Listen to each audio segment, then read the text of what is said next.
In front of me is NOKIA G42, and today I would like to show you how you can switch on or off adaptive brightness.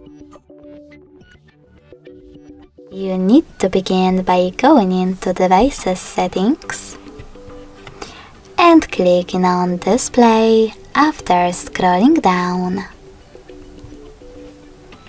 Following that, click on Gray Switcher next to Adaptive Brightness feature.